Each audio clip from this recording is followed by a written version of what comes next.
Olá! Temos falado desde semana passada a respeito do reino de Deus. Nesse momento, numa segunda parte dessa ministração, e pretendo concluir, não que não tenha mais o que dizer, na verdade é um tema riquíssimo, vasto, podemos passar aqui alguns meses estudando sobre o reino dos céus ou o reino de Deus, mas eu quero então apenas fazer algumas considerações, até porque a partir de semana que vem, teremos alguns domingos sequenciados em que estaremos falando sobre a família.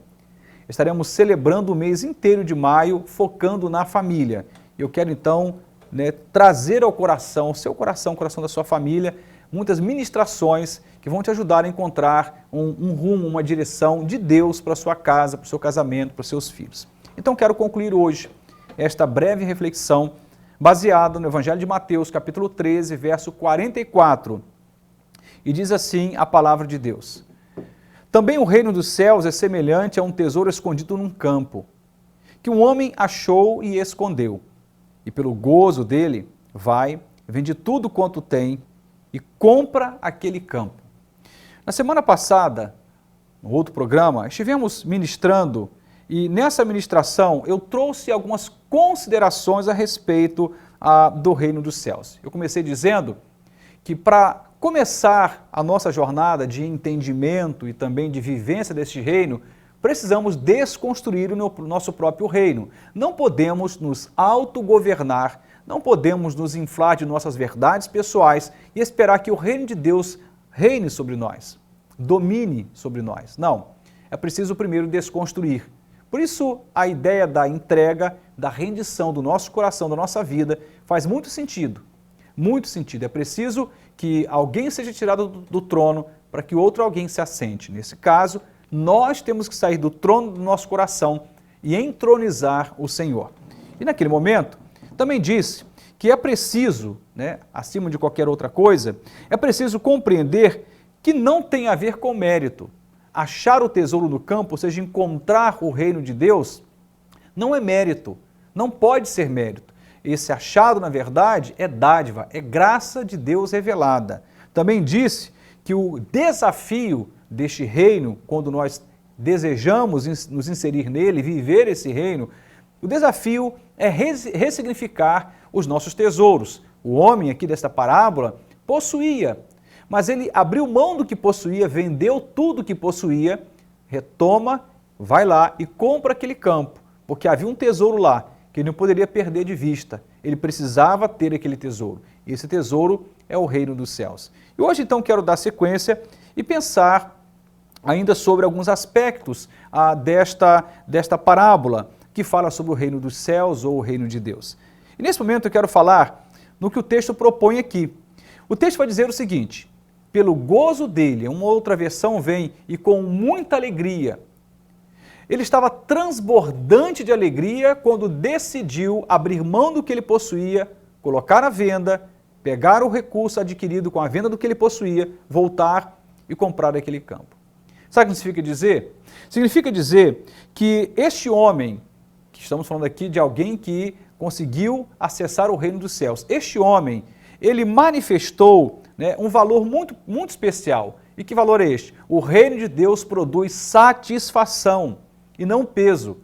Quando estamos vivendo a experiência do reino, não podemos associar isto a peso, a penalidade, a sacrifício, no sentido de punição divina, como se fosse, na verdade, a carregar sobre os seus ombros, algo muito pesado que você tem que fazer muito esforço e tem que fazer muita força para dar conta. Não é isto.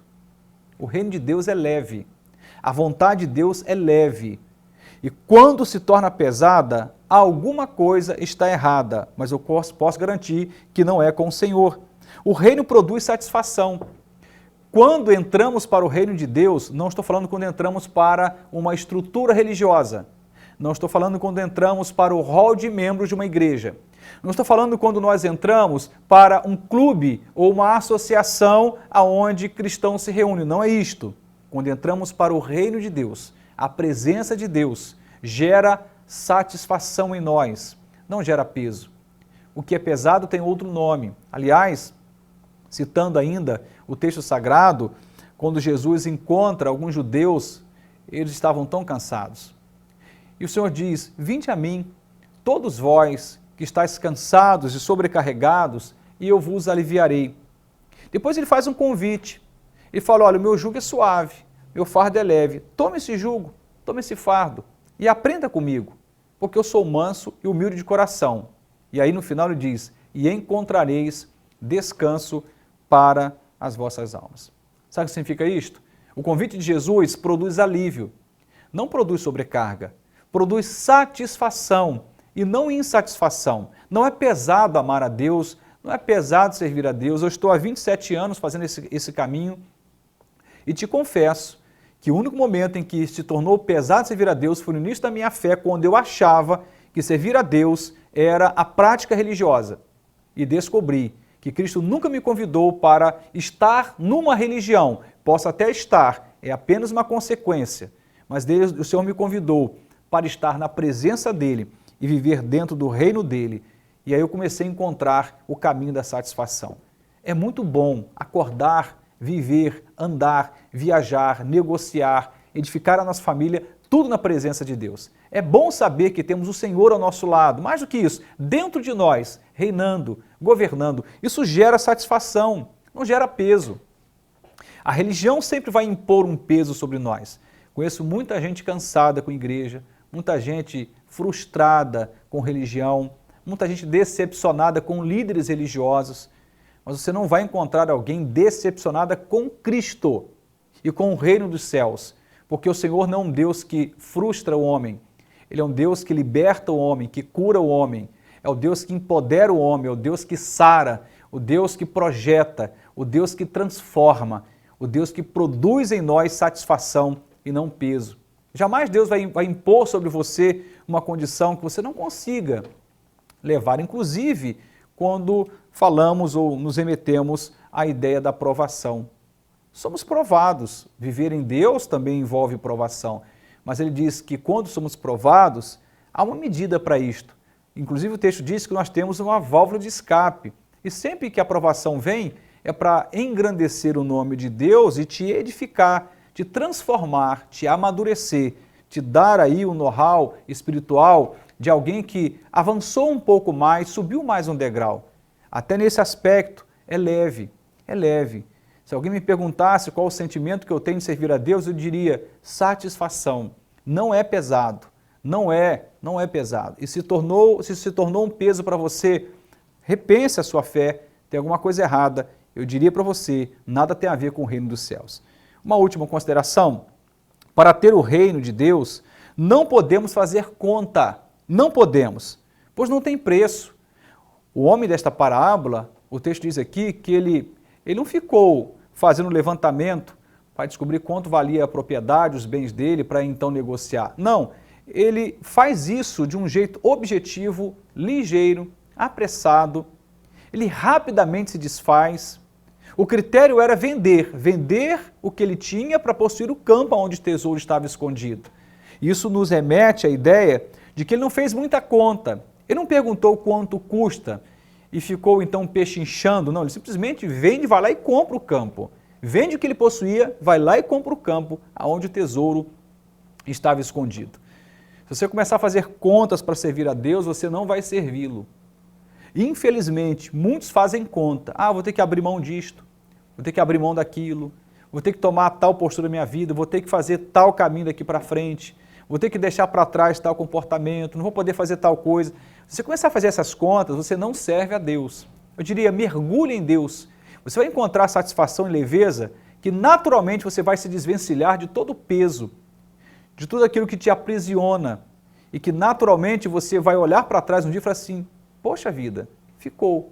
E você vai ter lembranças de coisas que ficaram para trás, mas não será pesado deixar algumas coisas para trás. Mas não podemos fazer conta. Sabe por que não podemos?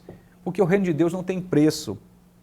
Não podemos colocar cifrões, não podemos quantificar. O reino de Deus é eterno e abençoa a nossa vida aqui, agora, e abençoa eternamente a nossa vida. Eu fico lembrando da minha realidade de família há alguns anos atrás, há quase 30 anos atrás. Meu Deus, como eu me constranjo quando me recordo do grande amor de Deus dispensado a mim, consequentemente aos meus pais, aos meus irmãos, à minha família. Como é bom saber que a minha família foi alcançada pelo reino dos céus, que o Senhor derramou amor sobre nós. Quando eu começo a lembrar que meu pai era um alcoólatra e hoje é um homem doce, meigo, amoroso.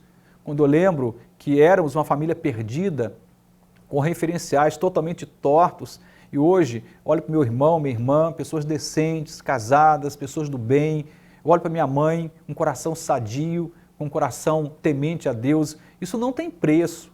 Não podemos quantificar isto. Se o reino de Deus não tem preço, não podemos fazer conta. Simplesmente temos que abrir mão do que for para ser deixado para trás e seguir ao Senhor. A Bíblia diz que aquele que põe a mão no arado não pode mais olhar para trás. É daqui para frente, entrega, e eu diria, cegamente. Sabe por quê?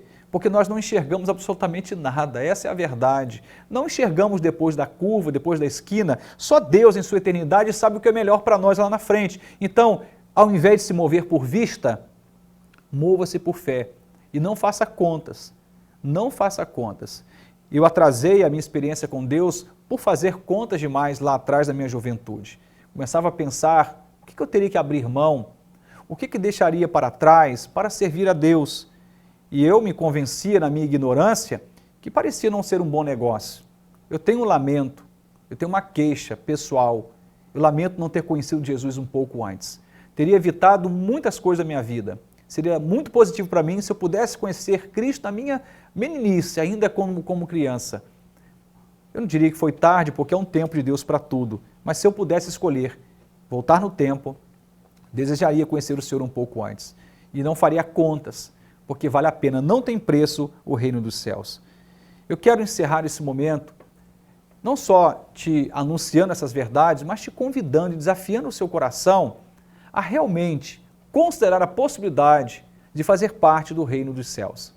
Lembrando que a igreja local, uma instituição, eu faço parte da Igreja Batista, temos várias igrejas na cidade, a igreja vai tanger o reino, vai tocar no reino, mas o reino é maior que uma igreja local, maior que um endereço, maior que um rótulo, maior que um grupo de pessoas. O reino dos céus está pelos 4 cantos do planeta, porque o reino dos céus está diretamente relacionado à presença do rei deste reino. Mas, sirva a Deus, ame a Deus, entregue-se a esse reino, e você pode ter certeza que vai encontrar satisfação, leveza. Deus vai te trazer, certamente, benefícios extraordinários, não como alguém que barganha, mas como um pai amoroso que sabe como abençoar os seus filhos. Deus abençoe sua vida, em nome de Jesus.